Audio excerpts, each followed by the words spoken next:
आकाशवाणी मुंबई. सुनील कांबळे आणि श्रद्धा मुखेडकर. प्रादेशिक बातम्या देत आहोत. ठळक बातम्या. कोरोना स्थितीच्या पार्श्वभूमीवर आरोग्य व्यवस्था सक्षम आणि गतिमान करण्यासाठी चालू आर्थिक वर्षाकरता 23,123 कोटी रुपयांच्या निधीला केंद्रीय मंत्रिमंडळाची मंजुरी. कृषी पायाभूत सुविधा निधीबाबतच्या केंद्रीय योजनांमध्ये बदल करायलाही मान्यता. वैद्यकीय सेवा क्षेत्रात येत्या 3 महिन्यात 20,000 प्रशिक्षित मनुष्यबळ उपलब्ध करून देण्यासाठी राज्य शासनाचा महाआरोग्य कौशल्य विकास कार्यक्रम सुरू. शाळांनी शुल्काबाबतच्या प्रश्नांवर पालकांशी बोलून मार्ग काढण्याची मुंबई उच्च न्यायालयाची सूचना. आणि देशात कोविड-19चे रुग्ण बरे होण्याचा दर 97.19% राज्यात आतापर्यंत 58,89,982 रुग्ण कोरोनामुक्त. आता ऐकूया बातम्या विस्तारानं. मात्र त्याआधी एक आवाहन. देशभर 18 वर्षावरच्या सर्व नागरिकांसाठी मोफत लसीकरण मोहीम सुरू आहे. आमच्या युवा श्रोत्यांना आम्ही आवाहन करतो की त्यांनी लसीकरण करून घ्यावं आणि इतरांनाही त्यासाठी मदत करावी. आणि हो, लसीकरण झालं म्हणून निष्काळजी राहू नका. कोविड-19चा धोका अजून संपलेला नाही. म्हणून कोरोना प्रतिबंधक नियम पाळा. शक्यतो घरीच राहा. आवश्यकता असेल तरच घराबाहेर पडा. बाहेर पडताना मुखपट्टी वापरा, सुरक्षित अंतर राखा, हात वेळोवेळी स्वच्छ धुवा आणि लसीकरण अवश्य करून घ्या. कोरोनाशी संबंधित योग्य माहिती, मार्गदर्शन आणि मदतीसाठी राज्याच्या 020-26127394 या मदत क्रमांकावर संपर्क साधा. याशिवाय कोविडबाबत प्रश्न विचारण्यासाठी 011-2397-8046 किंवा 1075 या क्रमांकावरही संपर्क करता येईल. आता वळूया बातम्यांकडे. कोरोना स्थितीच्या पार्श्वभूमीवर केंद्र सरकारनं तात्काळ प्रतिसाद आणि आरोग्य व्यवस्था तयारीच्या दुसऱ्या टप्प्याची योजना जाहीर केली असून त्यासाठी 23,123 कोटी रुपयांचा निधी चालू आर्थिक वर्षासाठी केंद्रीय मंत्रिमंडळानं मंजूर केला आहे.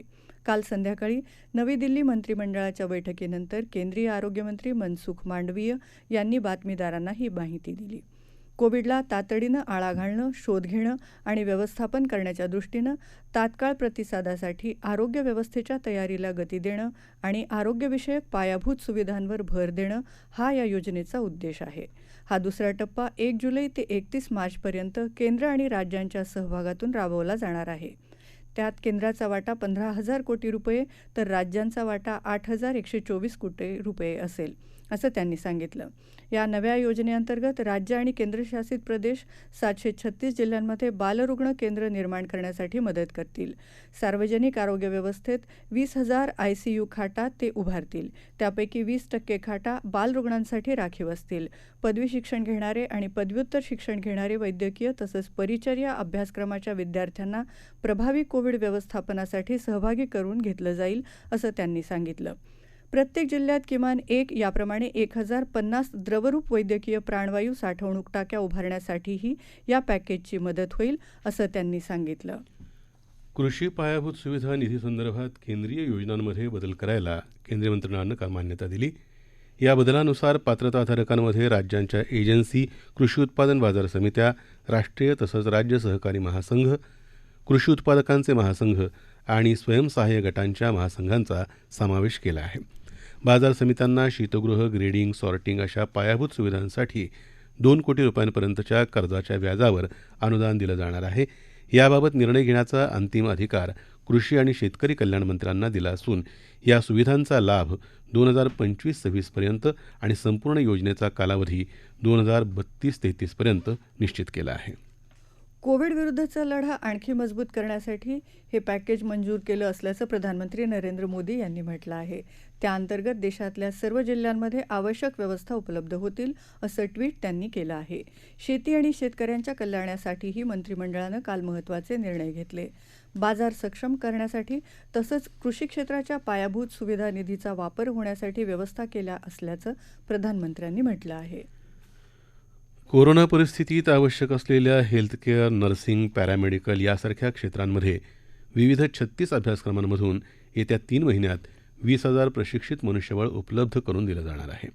त्यासाठी मुख्यमंत्री महाआरोग्य कौशल्य विकास कार्यक्रमाचा प्रारंभ काल मुख्यमंत्री उद्धव ठाकरे यांच्या हस्ते झाला. कोरोना साथीच्या पार्श्वभूमीवर आरोग्य क्षेत्राचं महत्त्व अधोरेखित झालं आहे. या क्षेत्राला भरीव मनुष्यबळ उपलब्ध करून देण्यासाठी शासन कटिबद्ध आहे. काळाची गरज ओळखून आपण हा प्रशिक्षण कार्यक्रम सुरू करत आहोत. त्यातून हे मनुष्यबळ तयार होण्याबरोबरच राज्यातल्या बेरोजगार युवक युवतींना रोजगाराची संधी उपलब्ध होईल. राज्यात ही योजना प्रभावीपणे राबवली जाईल असं मुख्यमंत्री यावेळी म्हणाले.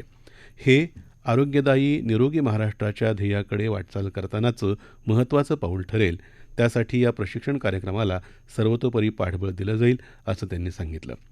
मुख्यमंत्र्यांच्या शासकीय निवासस्थानी झालेल्या या कार्यक्रमाला उपमुख्यमंत्री अजित पवार, कौशल्य विकास मंत्री नवाब मलिक, उद्योगमंत्री सुभाष देसाई, आरोग्यमंत्री राजेश टोपे, वैद्यकीय शिक्षण मंत्री अमित देशमुख उपस्थित होते. या योजनेसाठी साधारण 35 ते 40 कोटी रुपयांचा खर्च अपेक्षित आहे. सध्या 20 कोटी रुपयांची तरतूद केली आहे.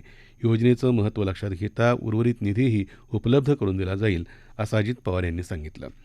आपण ही योजना जाहीर केल्यानंतर केंद्रानंही अशी योजना सुरू केली असल्याचं मलिक यांनी सांगितलं. विविध क्षेत्रात कार्यरत कुशल उमेदवारांना प्रमाणित करण्यासाठी विभागानं RPLचा कार्यक्रम जाहीर केला आहे. यातून 1 लाख कुशल उमेदवारांना प्रमाणित केलं जाईल अशी माहिती त्यांनी दिली. राज्यातली 348 वैद्यकीय महाविद्यालयं, शासकीय रुग्णालयं तसंच उत्कृष्ट खाजगी रुग्णालयं यांना प्रशिक्षण केंद्र म्हणून नोंदित केलं आहे. त्यांच्या माध्यमातून प्रशिक्षणासह ऑन जॉब ट्रेनिंग पद्धतीनं प्रशिक्षण दिलं जाणार आहे. त्यासाठी सर्व जिल्ह्यांमध्ये एकूण 500 प्रशिक्षण केंद्र कार्यान्वित केले जाणार आहेत. पहिल्या टप्प्यात 5,000 उमेदवारांना प्रशिक्षण दिलं जाईल. प्रशिक्षणाचा लाभ घेण्यासाठी राज्यातल्या युवक युवतींनी कौशल्य विकास विभागाच्या mahaswayam.gov.in या पोर्टलवर जाऊन नोंदणी करावी असं आवाहन राज्य शासनानं केलं आहे. शाळांनी शुल्काबाबतच्या प्रश्नावर पालकांशी बोलून मार्ग काढण्याचा प्रयत्न करावा. विद्यार्थ्यांना ऑनलाईन वर्गात बसायला मनाई करून कायद्याच्या लढाया उद्भवू देऊ नयेत असं मुंबई उच्च न्यायालयानं म्हटलं आहे. भाजपा आमदार अतुल भातखळकर यांनी याप्रश्नी याचिका दाखल केली आहे. कोरोनाच्या काळात शुल्कासाठी शाळा कठोर वागत असल्याची चिंता या याचिकेत व्यक्त केली आहे. शाळांमधल्या बहुतांश सुविधांचा वापर विद्यार्थ्यांकडून होत नसल्यानं शुल्कात 50% कपात करावी अशी मागणीही त्यांनी केली आहे. काल त्यावर सुनावणी करताना न्यायालयानं या सूचना केल्या. त्याबरोबरच अनएडेड स्कूल्स फोरम आणि Maharashtra English school trustees association या 2 संघटनांना या याचिकेत हस्तक्षेप करायला मान्यता दिली. त्यांनी आपलं म्हणणं प्रतिज्ञापत्राद्वारे मांडावं असं निर्देशही न्यायालयाने दिले. राज्य सरकारनं मुंबई, पुणे, नागपूर आणि नाशिक इथं विभागीय शुल्क नियामक समित्या स्थापन केल्या आहेत अशी माहिती अतिरिक्त सरकारी वकील गीता शास्त्री यांनी न्यायालयाला दिली. शुल्क प्रश्नी संबंधित पालक स्थानिक समितीकडे दाद मागू शकतात असं त्यांनी सांगितलं. पुढची सुनावणी येत्या 16 तारखेला होणार आहे. या प्रादेशिक बातम्या आकाशवाणीच्या मुंबई केंद्रावरून देत आहोत. आकाशवाणीच्या मराठी बातम्या www.newsonair.com/marathi या संकेतस्थळावर वाचता येतील. कोविड-19 से बचाव और सुरक्षित रहने के 3 उपाय. मास्क लगाएं, 2 गज दूरी है जरूरी, सुरक्षित दूरी रखें, हाथ और मुंह साफ रखें.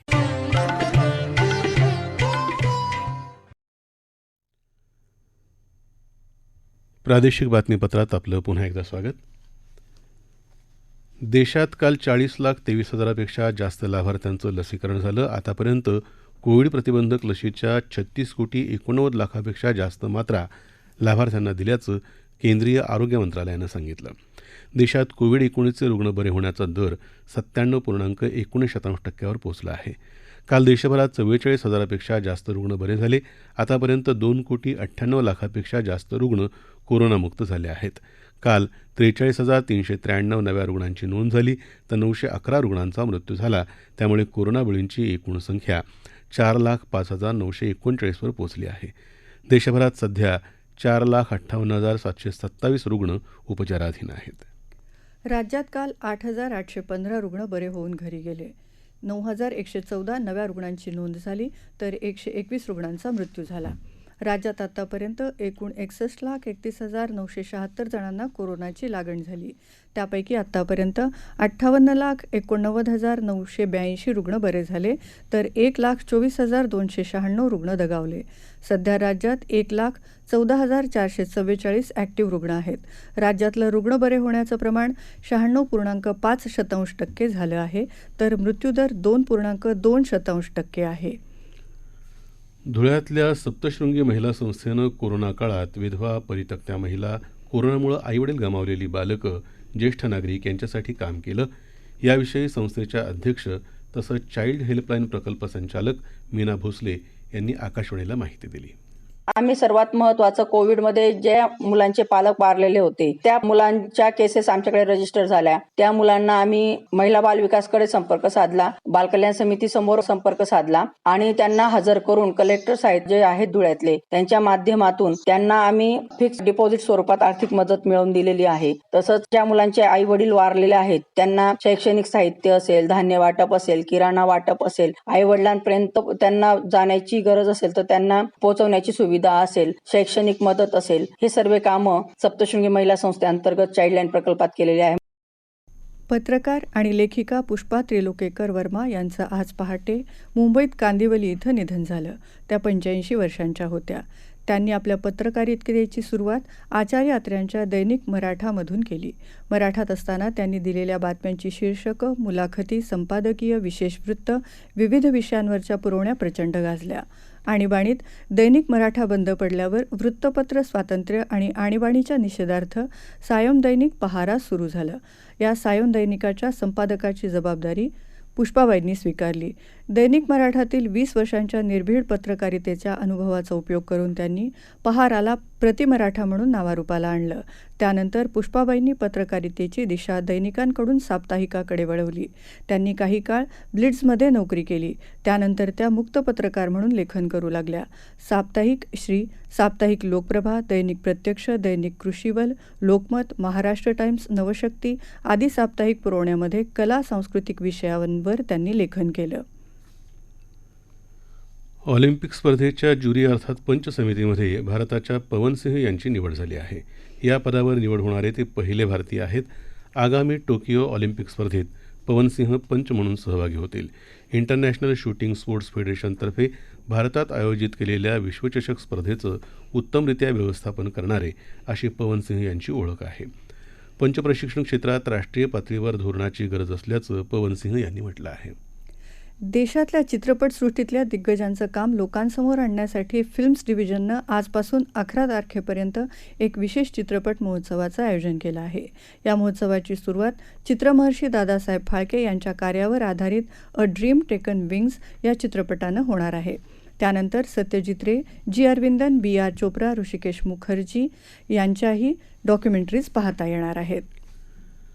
बुलढाणा जिल्ह्यात गेल्या अनेक दिवसांपासून पाऊस नसल्यामुळे शेतकरी वर्ग हवालदिल झाला होता. मात्र जिल्ह्यात कालपासून पावसाला सुरुवात झाली असून शेगाव, खामगाव, चिखलीसह अनेक भागात पाऊस सुरू असल्यामुळे शेतकरी वर्ग सुखावला आहे. हिंगोली जिल्ह्यात काल सरासरी 24 मिलीमीटर पावसाची नोंद झाली आहे. हिंगोली, कळमनुरी, वसमत, औंढा, सेनगाव भागात 2 दिवसापासून पाऊस परतल्यानं शेतकऱ्यांना दिलासा मिळाला आहे. अकोल्यात पावसाची भुरभुर असून ढगाळ वातावरण आहे.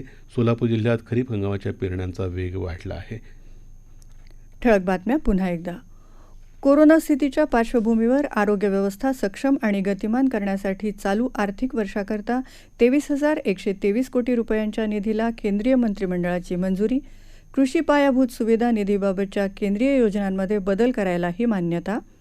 वैद्यकीय सेवा क्षेत्रात येत्या 3 महिन्यात 20,000 प्रशिक्षित मनुष्यबळ उपलब्ध करून देण्यासाठी राज्य शासनाचा महाआरोग्य कौशल्य विकास कार्यक्रम सुरू. शाळांनी शुल्काबाबतच्या प्रश्नांवर पालकांशी बोलून मार्ग काढण्याची मुंबई उच्च न्यायालयाची सूचना. आणि देशात कोविड-19चे रुग्ण बरे होण्याचा दर 97.19% राज्यात आतापर्यंत 58,89,982 रुग्ण कोरोनामुक्त. आकाशवाणीच्या बातम्यांसह जगभरातल्या बातम्या तुम्ही ट्विटरवर AIR_News_मुंबई या हँडलवरही दिवसभर पाहू शकता. याबरोबरच आकाशवाणी मुंबई केंद्रावरचं हे प्रादेशिक बातमीपत्र संपलं. नमस्कार.